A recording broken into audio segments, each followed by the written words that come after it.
welcome back to the Senior Hour. I'm Barbara Cochran with my co-host, Dr. Jean Dorian, on KHTS, your hometown station. And let's, first of all, what urged you to become a palliative care doctor? Oh. I'm curious. Because it's not like, we go into medicine right. to heal and get people better. But, it's the whole spectrum of life that we see it, and this happens to be at the other end of the spectrum, isn't it? Yes, it is it's at a different end of the spectrum. Yeah. I mean, we do have our rewards in regards to managing symptoms and getting on top of pain management and whatnot. But I think it's about developing relationships with people and being able to have that time to spend with the patient and family and not feel the urgency of, oh my gosh, your appointment's up and I got to move on to the next patient. Because Get your clothes back on. Hurry up. Exactly. Get out of here. Exactly. It's actually quite rewarding, and to be able to work as a part of a team, Right. it makes it just such a fun process. Yes, we deal with a lot of very seriously ill patients who are near the end of life, some who we have to manage end of life concerns within the hospital setting. But it's about those relationships that we develop with the families and really ease their way through that journey, which makes it so rewarding. Is that one of the reasons why you went into this particular type of medicine?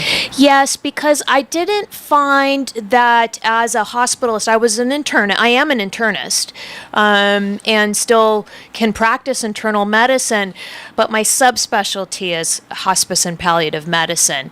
And I found that this particular specialty was much more rewarding than just doing my hospitalist position. Yeah.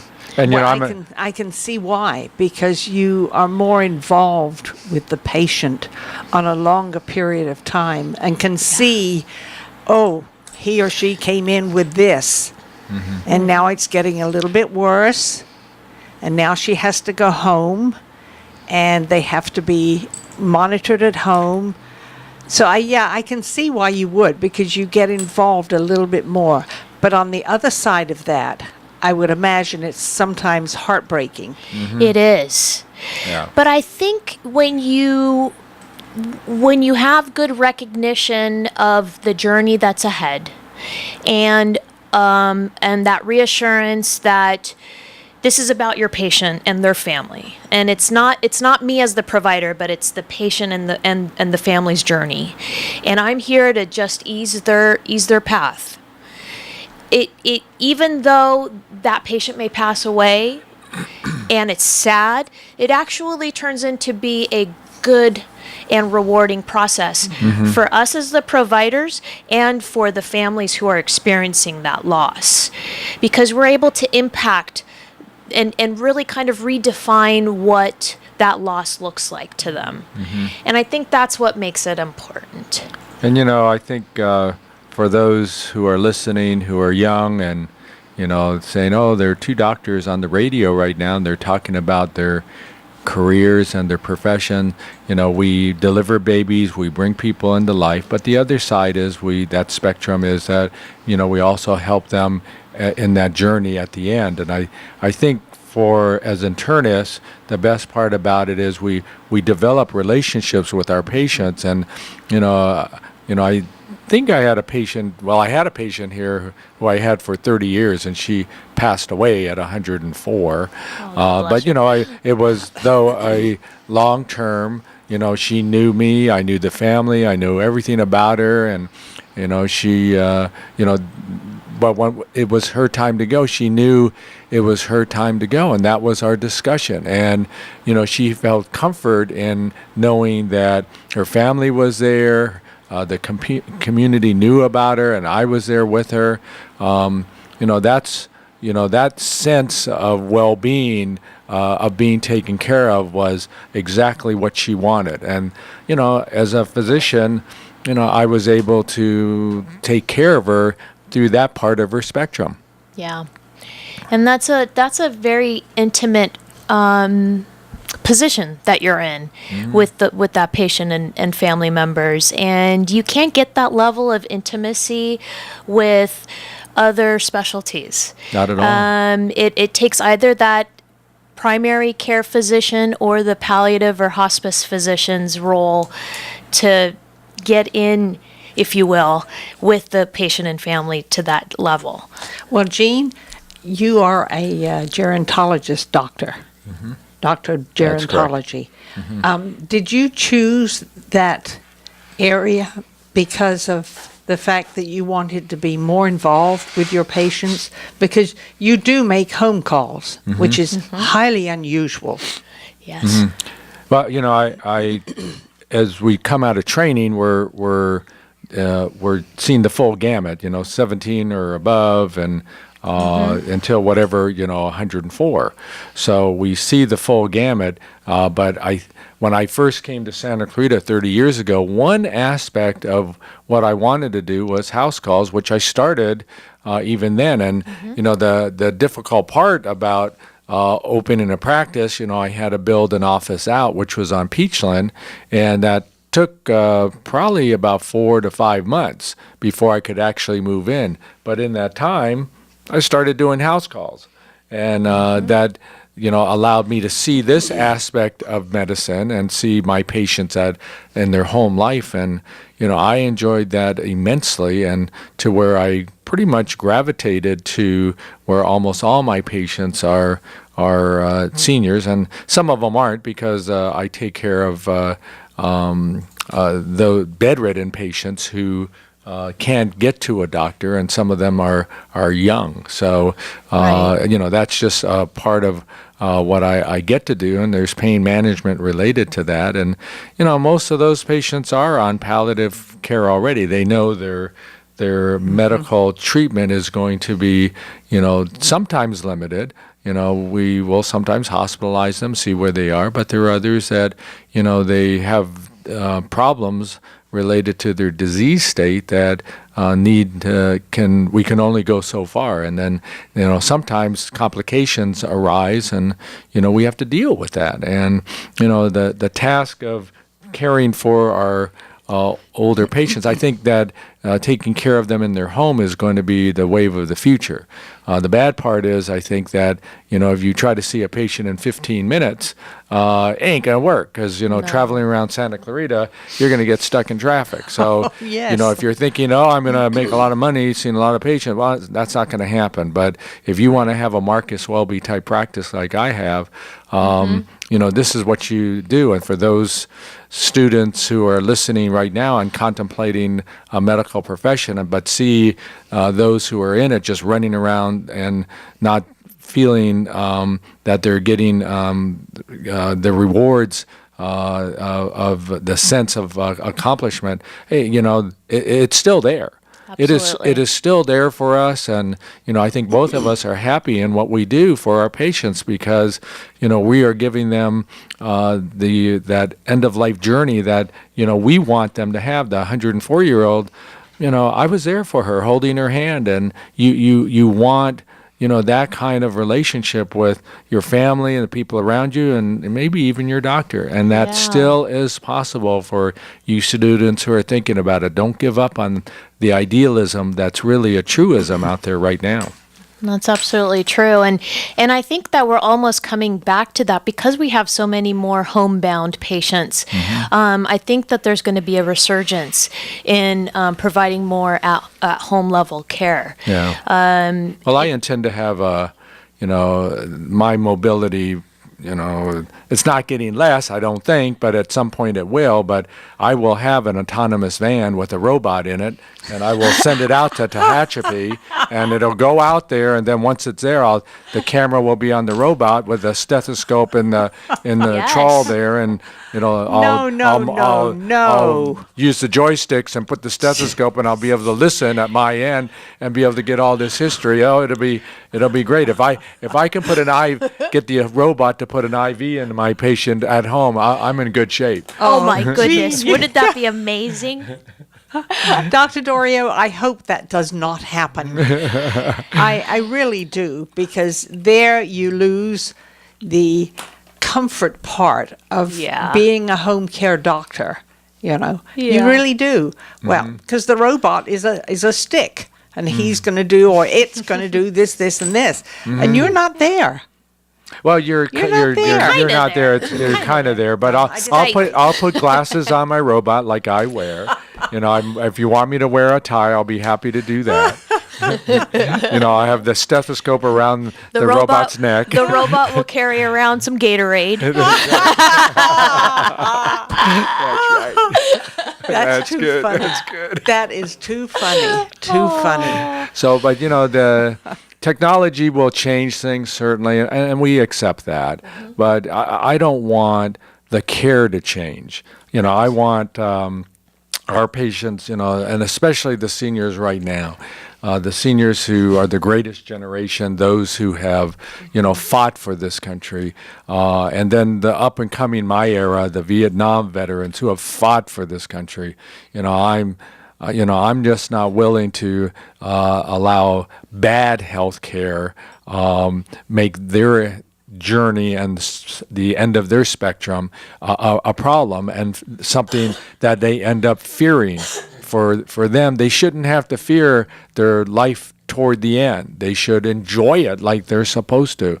And I think at least my medical care and many others I know who are out there are saying, yeah, we're going to continue doing that no matter what the insurance companies say, the HMOs say, what hospitals say, you know, the drug companies say, no matter what, we're going to still value the care that the basis of this country and the basis of the people. We're going to continue to do that. So that's out there, and I think our seniors deserve that. Oh, absolutely. But Absolutely. getting back to my original question, Mm-hmm. what made you decide to be a palliative care physician?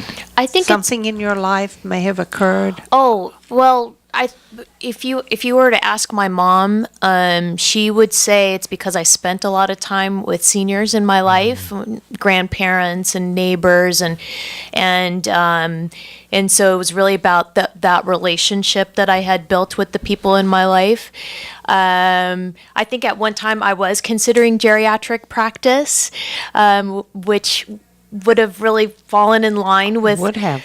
Yeah, with how I was raised. I was definitely raised by not just my parents, but also by my grandparents. So they were very much involved in the person that I am. And I think that of all the specialties in medicine, primary care and palliative really have the most potential to develop those relationships.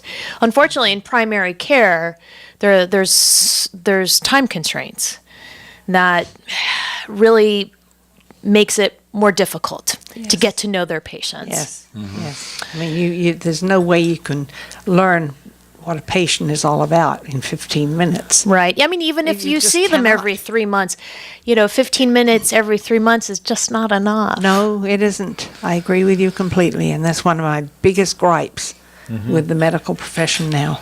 Yeah. You Yeah. go in, you've got an appointment. Whoops, he's got to finish. He's got another patient to see, and you're kind of left. What? You know.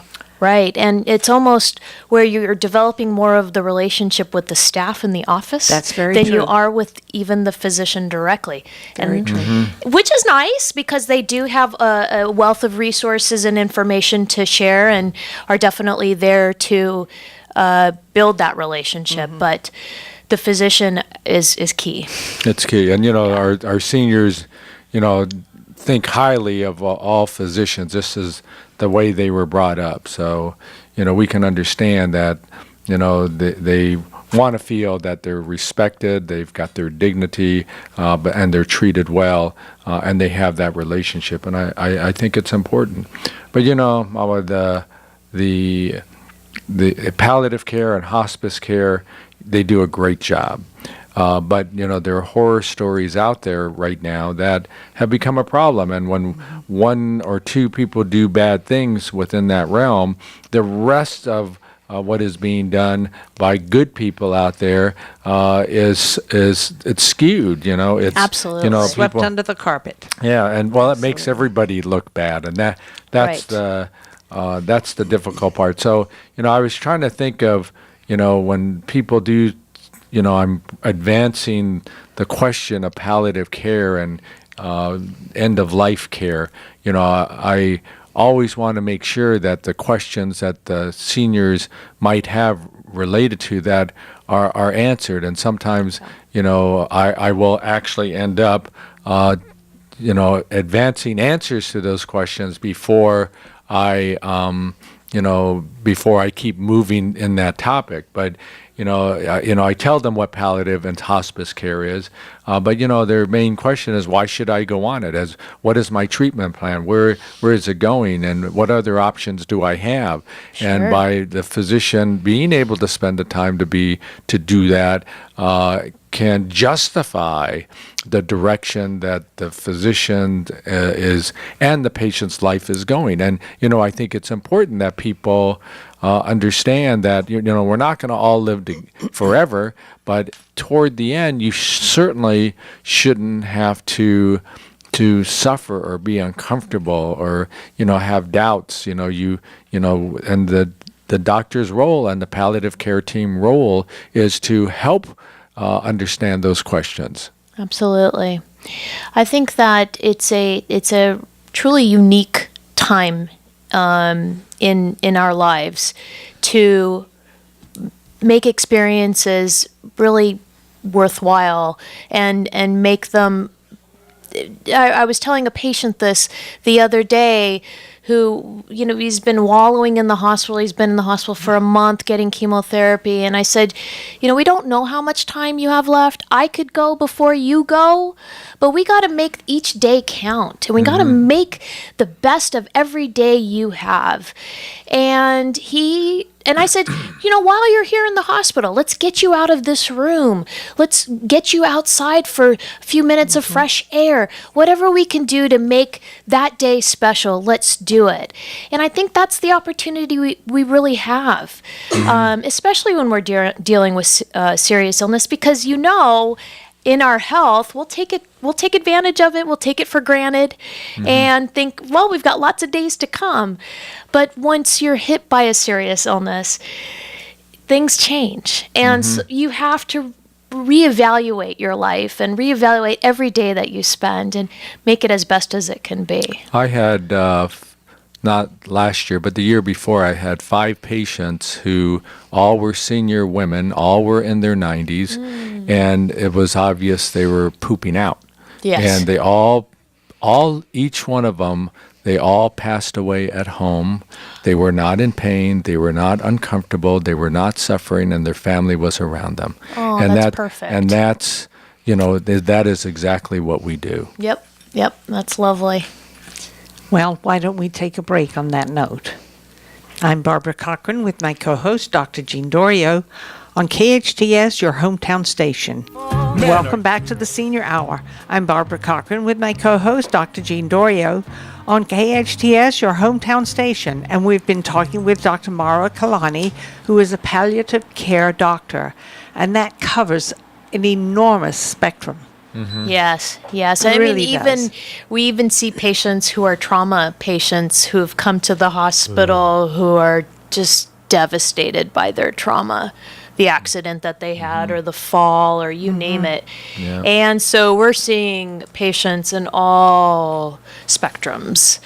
So Some are young, Yes. too, and that's... yes. that makes it even harder. And, for me, going into with our seniors is they've lived a good life, they've lived an honorable life with great dignity. And, the kids who sometimes we've had to deal with, they haven't had that opportunity.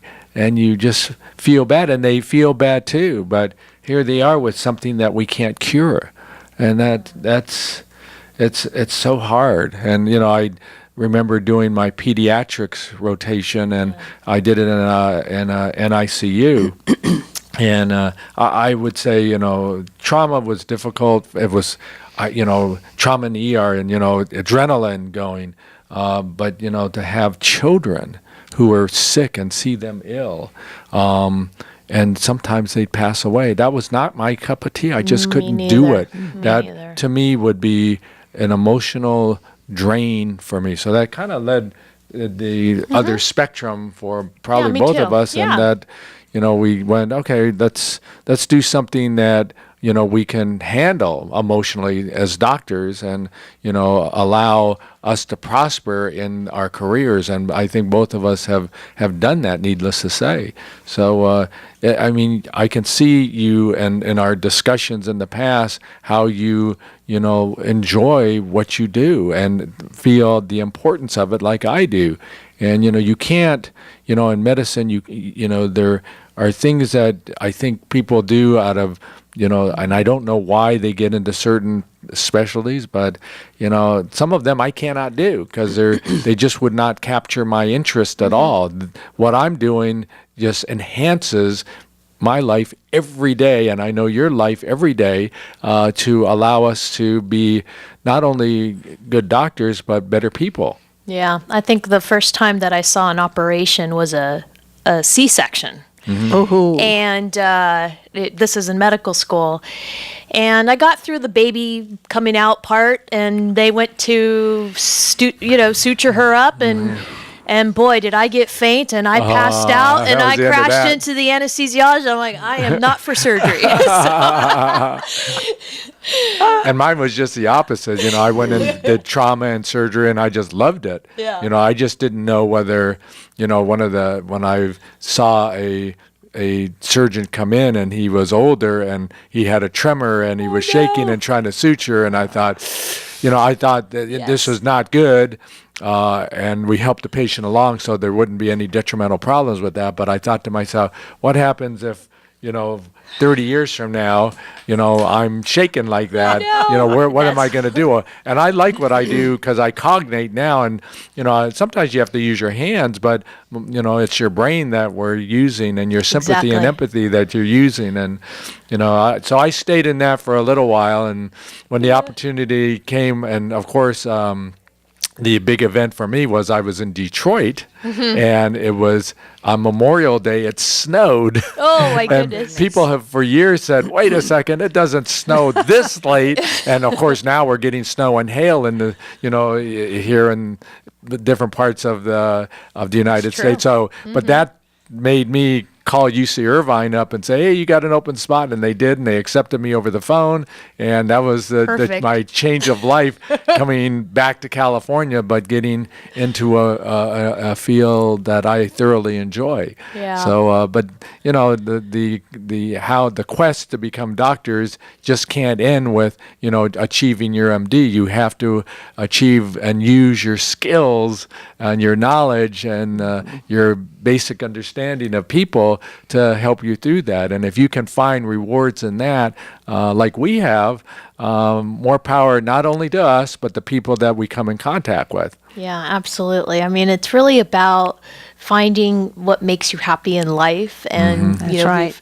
we've been blessed to be able to interact with amazing people, people on our team, people within the environments that we work in, and the patients and families and caregivers that we interact with. It's been a great it must journey. be it must be a very rewarding area to be in. Yes. Palliative care. Yes, you really do make an impact, and it's quite beautiful. So I really enjoy the work that I do. And you probably get very upset when you lose a patient. I do. I don't get very tearful, but I do feel the loss. Yeah, you feel you I have feel that gut it. feeling. Yeah, you I do. feel it. But I also feel a sense of peace. Right. That, thankfully they've passed, and they've passed well. That's right. And that you've to been me And is you more- help them with That's that. right. And that's what makes it- That's the You've big had thing. a part in that. Yeah. And that must be so rewarding. It's a beautiful feeling. Oh, I It's a bet it beautiful- is. And for it's my deeply patients, spiritual. when Yes. I've had my patients for years and years and years, it's, I'm definitely moved by some of my patients, what they've done for this community and their families. But I Yes. also feel that, I was there for them to help them through the difficult part of life that, allowed them not to have fear and to Yes. transition in that life and beyond so that they did not suffer. And, Yeah. to have that kind of career where you can do that. I mean, I consider myself the luckiest guy in the Me world too. doing Yeah. exactly what I want to do. So, Dr. Kelhani, it's just always great to have you on the show. I mean, Thank I you think it's so emotional. much. And I think there's a part that our seniors have to understand and not fear in palliative care. It's a team effort. It's an understanding that one has to have and not fear it, because it is part of that spectrum that goes toward the end of life that needs assistance. And if for you, what you do, and I, what I do, can help our seniors with that, it's more than anything rewarding. Yeah, it's Thank our you for pleasure. being here. Thank you so Thank much. you very much. We are sponsored by Advanced Audiology and Comfort Keepers in Home Care. Listen to us next week on the Senior Hour. Now go and enhance your quality of life.